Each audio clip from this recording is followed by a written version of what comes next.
Hi, my name is Dr. Imankusumadirja. I'm from Indonesia. I want to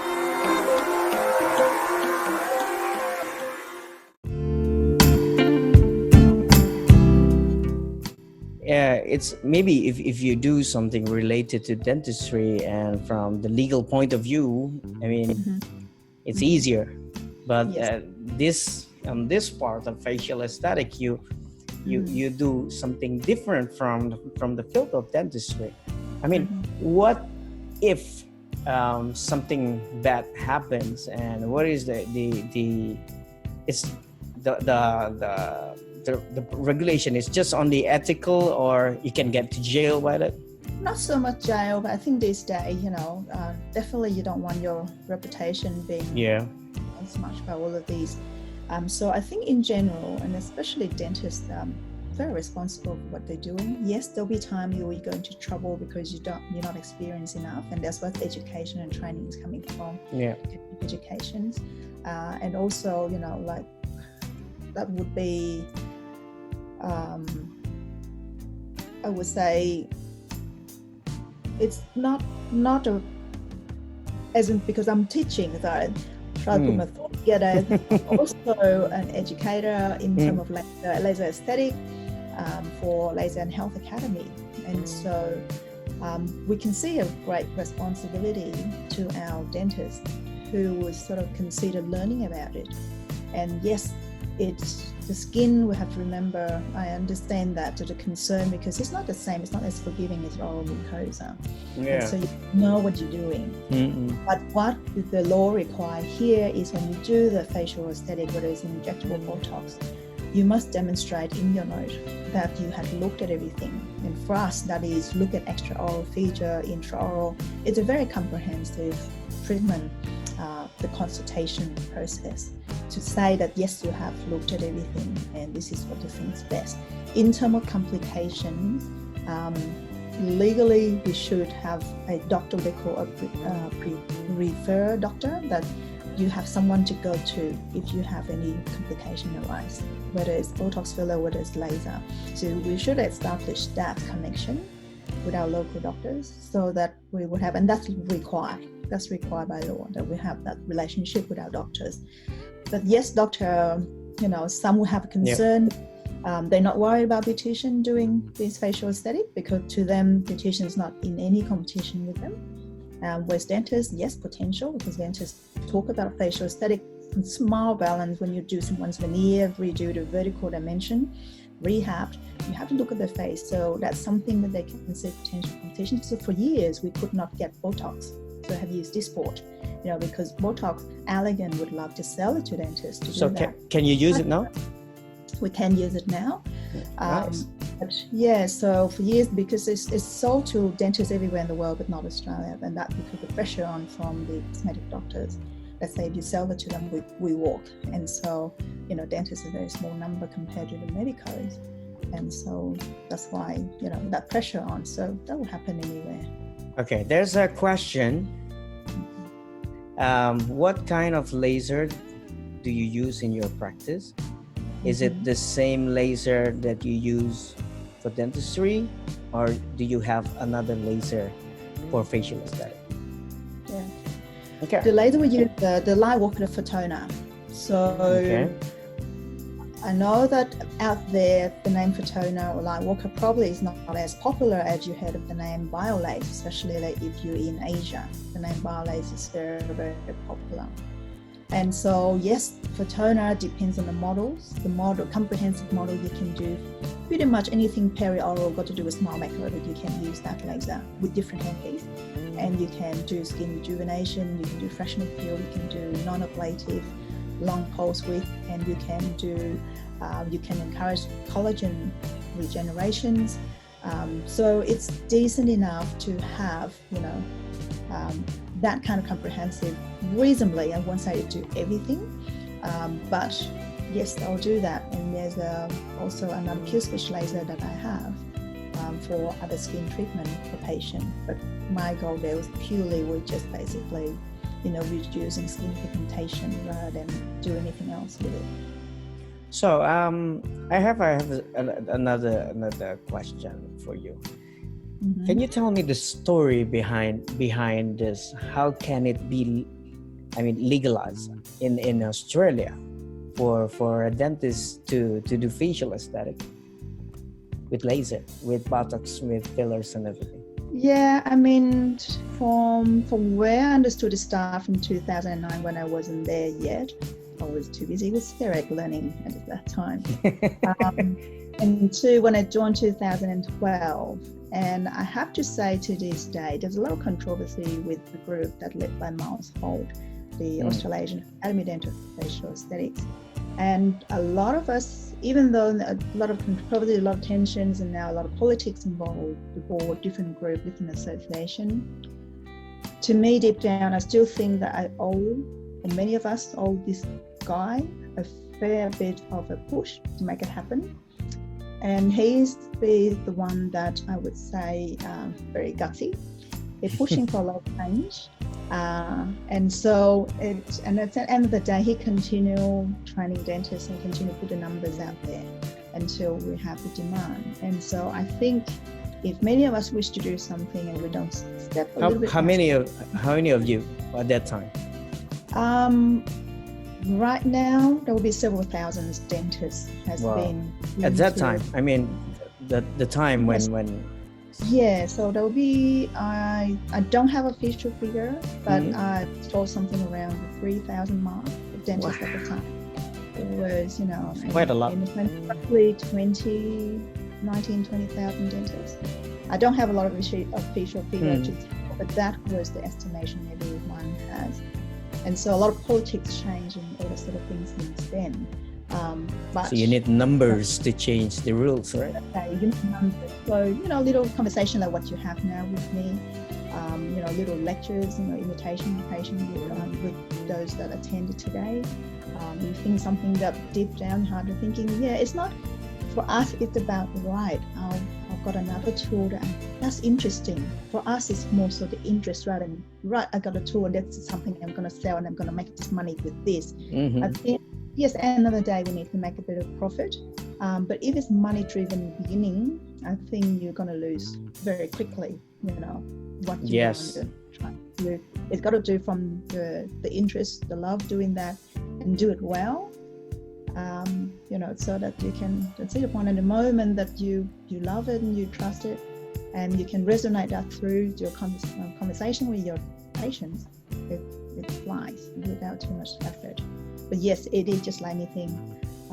Laser dentistry, remember those days when you first pick up the drills, the first time the plastic model, you occlusal cavity with amalgam preparation, try to undo on a cut, and we shake them and pick up the laser now. I don't expect why we have to learn all over again, and there's a challenge for a lot of people who's not prepared to learn. And so it have to come from within. And so I believe here in Australia, anyone looking at buying the light will come with the thing that you have to prepare. The company will ask you, are you prepared to follow through the learning, the training program? Because if you're not committed to spending that 5 modules, I think you're going to waste your time. So until you have time, and there'll be quite a few dentists appreciate that. And so look, not this year because I've got so many things on. I'll come back to it when I have time. And that's fair enough. And I think that's something we should put in front of all of our new users, that the commitment they're going to have to continue on. Because just think of it, the first day you cut an occlusal, letting alone an MO or DO, it's frightening, Yeah, and but for some dentists, they're afraid to do things. Like for instance, there's some some organization that said that you are not allowed to do this and you are not allowed to do that, and most of the dentists are scared. If for instance, I have an experience like this. When I have this like webcast or talk show like this, a podcast, they think I will not say the name, but some of the people said that I do this illegally because I held a webinar without any permission from the local organization or something like that, blah blah blah blah blah blah blah. And they text me. even just holding something like this. What about laser? What about facial aesthetic? I mean, they are, you know, like pointing gun at you. so so how I mean how about the struggle to make it happen, you know, the facial aesthetic and dentistry at the same time combined together? I think it's awesome. I mean, according to my perspective, it's also, you know, make a perfect sense when you do it, aesthetic dentistry, and why not aesthetic surrounding the dentistry field? I mean, like the nose, the macabuca fold, something like that, to reduce the wrinkles and rejuvenation, for instance. Yeah, I mean, how? I'm really anxious to know, how do you guys in Australia manage to break things like that? And I mean, it needs a lot of people who are open-minded to science. I mean, to improvement. But some countries don't allow that, you know. Yeah. How do you do that? What is the secret recipe? Yeah, I would say yes, this cultures has a lot to do with it as well. Yes, definitely. For sure. There'll be some country, well, a no is a no, you can negotiate. But having said that, it's not just Malaysia. For example, our colleagues in Germany, you know, just not able to do night lace, for example. You know, so I think it's also the wording, you know, what'll be going on out there, a lot of education, and sort of anyone that, yes, I can see the point why facial aesthetic, why dentist. But at some point, yes, I can come back and do a short presentation to see how we can change things by doing what we do with laser, you know, with face. It's not just about those weird, funny Botox failure aesthetic techniques that people talking. That's what the stigma that we have to deal with when people thinking, why would you want to go there in the first place? But it's different. But when, you know, I'm sure when you present things where you see the point, you see why it has the point, it has a lot to do with dentistry, and why we can, one of those candidates that can do a very good job and keep everyone safe, you know, and do it decent, but we do it, because dentists, when we put our hands on something, we want success, we want to see the result. It's not like, you know, it's one, and I think compared to medical doctors, you have to wait until you're really sick, dead, can't walk and come and see me. A dentist, you know, we're talking about preventive, you're getting patient better, you know, gum disease, you don't wait until your teeth fall and you come and see me. You got plaque, you're gonna have gum disease now, start brushing today, that kind of thing. And so, yeah, it's interesting. I read a little article on how they now can introduce these gum disease, you know, these periodontal bacteria into Alzheimer's and on the brain of the pets. And they see it causing, you know, the Alzheimer now, but yes, from model to human is not. And then they carry on about how they would help with all these prevention, to help the pharmaceutical develop medication to do this and that. As dentists, we see it as, hey, how about brushing from day one? You know, like, it's so simple. Why we sort of go and get excited about, okay, this is the cause, this is the bug, brush it off. And so it's a very different approach.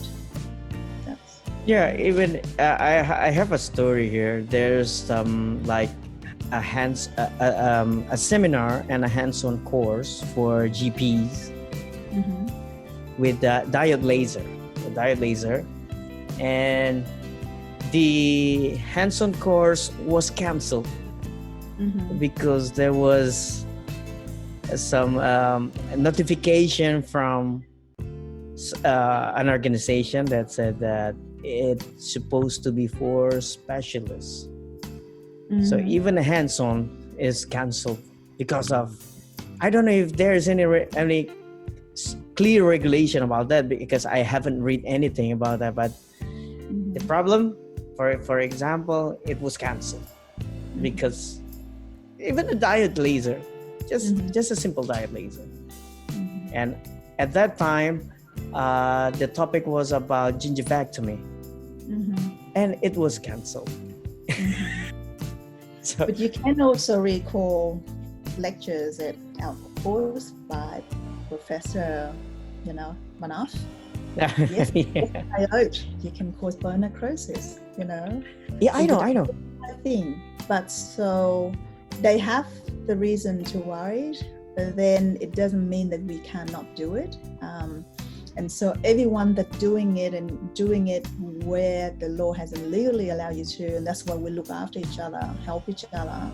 That's why we share knowledge. And yeah, so, but I mean, if there's a law, so we can always read the law, right?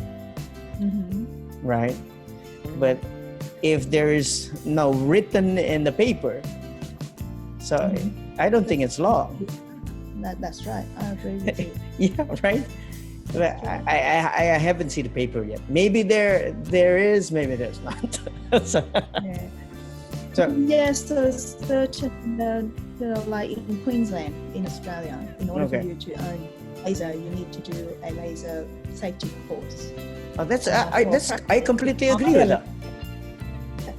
And Yeah. for practice to buy a laser, you have to have a license to own the laser. Your practice have to be accredited to be laser safe.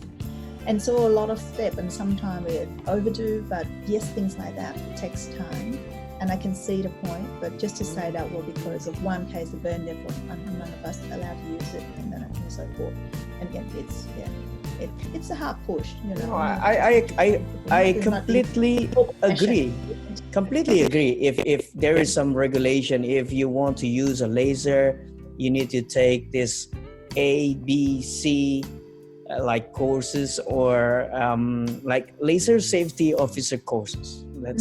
Let's say for instance like that. I completely agree. And you gotta have standards in your clinics. You have to remove mirrors and everything. So it's totally about safety of the patient and for the dentist also. I completely agree with that. But when you just canceled, and even you just removed someone and told you not to do this, not to do that, without any explanation, and probably there's no regulation, I don't know, but it's completely different thing, right? And there's a comment from someone here. Thank you very much for commenting. In my country, it's a little bit difficult, even just for implant. I think this person have a passion for facial aesthetic, but the problem is simple implant dentistry is going to give problems. That's why I need the secret recipe. It won't be coming from me. It's a many factors involved for sure. And what I say would be still is purely my own opinions. It's just a simple chat. From a lot. Yeah, it's from different. But like have someone like Dr. John Cutter, who's the university's involvement, and maybe we can study in the Philippines. And then having that support is gold. In our group we've got say Johnny Chan, graduate from Arkin University, and he studied in James Cook in northern Queensland. And I was that Johnny, I'll count on you on making change in laser in dentistry in Australia.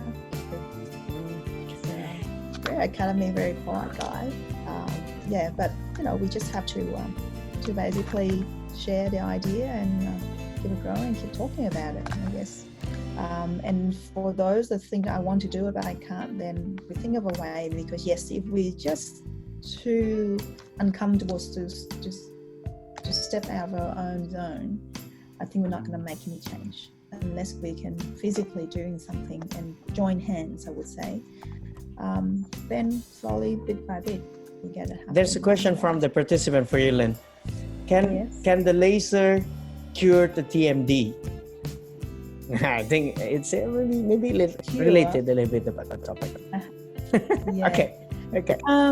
It relieves pain. It won't cure it. The reason being is TMD is a very complicated, vast topic, as you know. Yeah.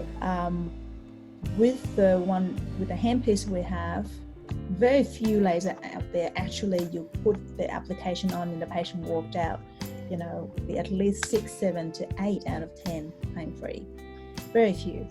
But pain will return because you haven't done anything about the cause factor. And what's the cause factor? There's many things. Is that because ascending problem, the feet, the unbalance, the posture, the hip, the descending problem? It could be a retrusive jaw, airway, so therefore the patient have to grasp and compensate. So it returns. So in terms of promote pain relief, it's excellent.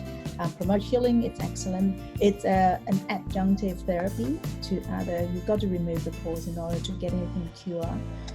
So yes, it won't cure TMD, but it is very, very powerful tool because the moment you put any moment, I'm sure anyone that has a laser mention the word, I'm going to use the laser to expose the margin you're feeling today before the patient's eye will open 100 times bigger laser, and then they'll walk out so proud to have some laser done. And and also that's important, and not just us, the ones who make the change in dentistry. The patient will see the value, and the patient will help us to push it because they will start asking the next question to the next dentist, have you got the laser? So there's the demand. And so don't just quietly going and do it. Tell the patient, I'm going to get the laser, we're going to do this in today, and it helps. A much better conventional way. I wouldn't say that it's the only way. And sometimes it's the only way. Things that we're doing endodontic, for example. There are other ways, but I still think sweeps, in our light walker. Feel amazing. So yeah. And then there's another question. Can, for instance, if you have a myofascial pain, can it be reduced with laser dentistry? Yeah. Yes. I think it's related to photobiomodulation, right? Biomodulation. You can apply in, say, we put photobiomodulation along the roots of teeth orthodontically moving. We should invite Jason to talk about this maybe in the future, right? You can talk to Jason about photobiomodulation as well, and he present very well on the topic. Yes. And so yes, many applications. It just, like I said, too many things to mention.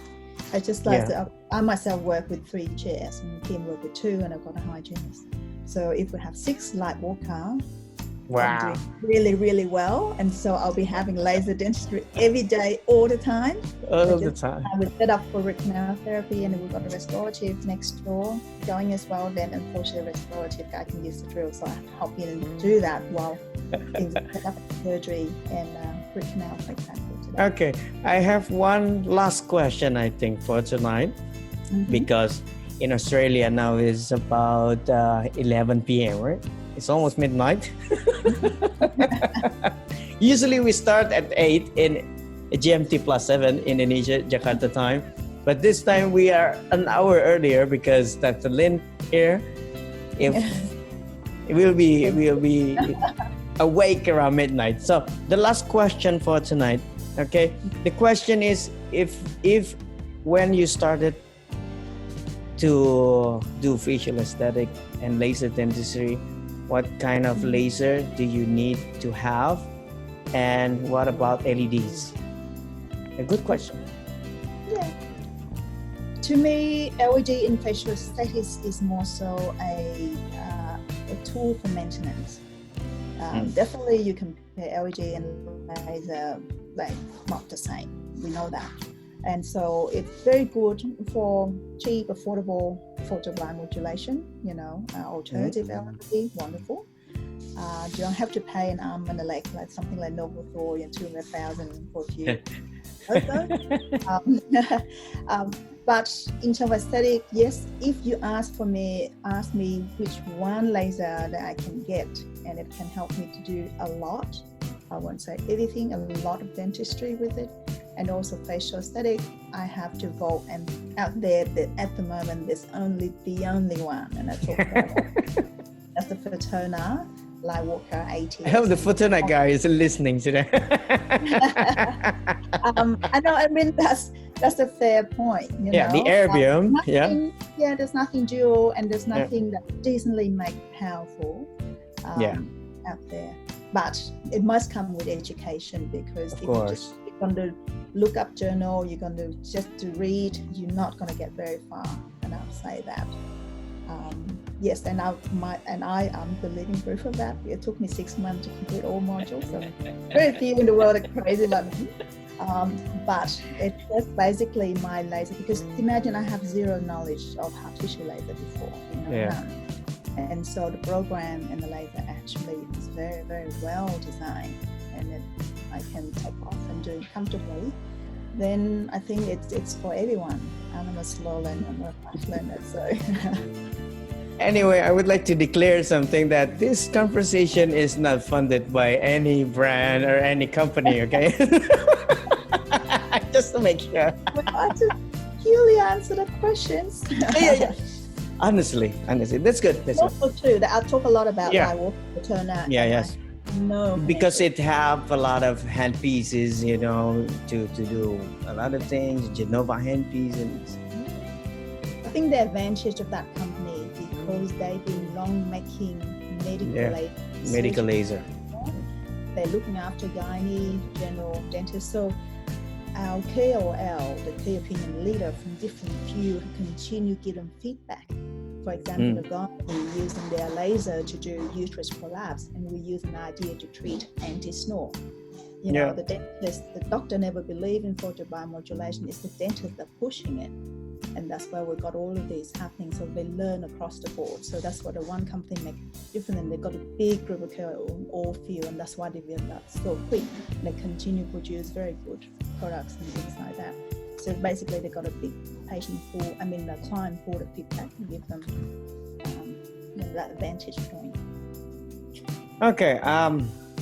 Because the time is running out, I would like to, I would like to ask you to make some just take-home message for any of us that listening to this webcast. For instance, what can they do if they want to start with laser dentistry, or maybe to gather people for facial aesthetic,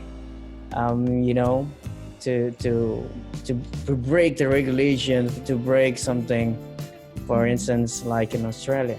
Can you give us some take-home message for? Well, I think for any dentist who want to pick up a laser and say what's there for me, I think you have to ask yourself first is what kind of practice you are. What kind of clients you are. Like I said, I started with Botox filler, and it wasn't a big part of my practice because my patient wasn't really for it. And so the business model you're in, the kind of clientele, and what kind of experience and how much you want to willing to learn. You can start with something like that I started with, just do basically for bleeding control, to do better restorations, doing better ceramic bonding. You can start it there. And when you've grown, you're comfortable, you can go further. For facial aesthetic, it's a completely different game. It's just like someone learned laser dentistry the first time.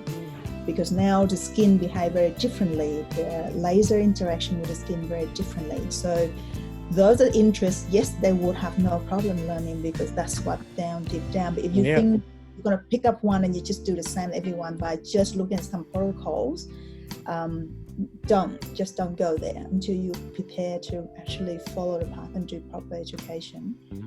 Then you enjoy it. And then we'll continue talking about it. We'll continue having small group talk, bigger group talk, and then we will get the interest going. I think both from the patient point of view and from the practitioner point of view, and emerging there'll be demand. But yes, it will not be easy. It's a big push, and I think we sort of knock on the right door. It's who you know. Okay. So because the time is running out, then I want to say thank you very much for joining me in this small chit chat. Mm-hmm. But you gave us perspective from the condition, from your expertise, from whatever happened in Australia. Maybe maybe we can imitate a little bit in Indonesia, or maybe in the Philippines, or maybe in Malaysia, Brunei. But I think in Singapore, dentists are allowed to do facial aesthetics also. Singapore, they only get to do Botox filler, and they very much do is lower third of the face. Okay. So I think it's better than us here. We cannot do anything about that at the moment. I think legally in Vietnam, I don't think there's anything saying that you cannot do, but because being a tourism country, so I think a lot of interest there that the doctor wants to get it happen. Yeah. But in Indonesia, I think make a thing change. I think within ourselves, we've got to think that it's possibly we're going to make it happen. We try, and the connection, just like Dr. Kato said in the early days, when they try to help to push through the FDA approval of NDA. And I think we need to be crazy enough, love it enough, and a bit gutsy, to push it. Otherwise, just being no illegally, I'm too worried, no, I'm not doing it.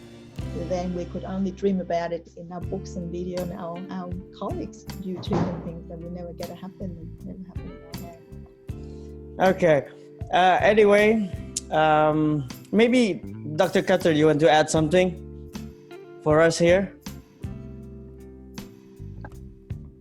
No, it's been an enjoyable conversation. I really appreciate hearing the growing pains, not only from your neck of the woods, but also it hasn't changed. As a side story, in those days of trying to get FDA approval for the NDA, there was pushback from the established community. And Joel White and a number of us had to come up with 5,000 case studies. And we submitted those and we showed the outcomes. And we waited and finally went back to the FDA and said, where's our approval? Are you approving or not? And they said, we lost the studies. Could you do another 5,000? And as it turned out, it wasn't a happy day. But as it turned out, it was the strength of universities. It was the strength of organized dentistry.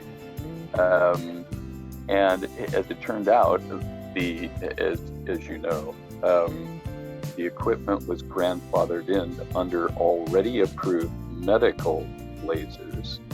And so they had no more 5,000 cases. But we had done so much due diligence that there was no doubt that it was a productive and worthwhile modality, not only for the dentist, but especially the patient. No, this was a very good review, and I agree with Dr. Linhlan. When I saw the light walker, I went back and told my classes at the time I was teaching, this is a game changer. This will be your future, because I know where my path is going. It really is exciting. Good to all. Okay, thank you very much, Dr. Cutter. Before I end the show, I would like to thank you, all of you, for joining us today. Thank you very much, Dr. Lin, for sharing your time, sharing your story with us, maybe sharing your knowledge with us, and still waiting for the secret recipe. And also thank you, Dr. Rosana. There's also Dr. Rana Betro from Sudan. Thank you very much. Thank you for the doctors from Indonesia, from Malaysia, from the Philippines. Thank you for joining me. And I hope to see you again in Dentistry Talk, another Dentistry Talk with Imankusumadirja. And thank you for joining us. Thank you, Lynn. I'll see you again in Rome, maybe. Yes. Hopefully. Okay, thank you all. Bye-bye. Thank you so much. See you again. See you. Bye-bye. Thank you. Assalamualaikum warahmatullahi wabarakatuh. Bye-bye.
Hi, my name is Dr. Imankusumadirja. I'm from Indonesia.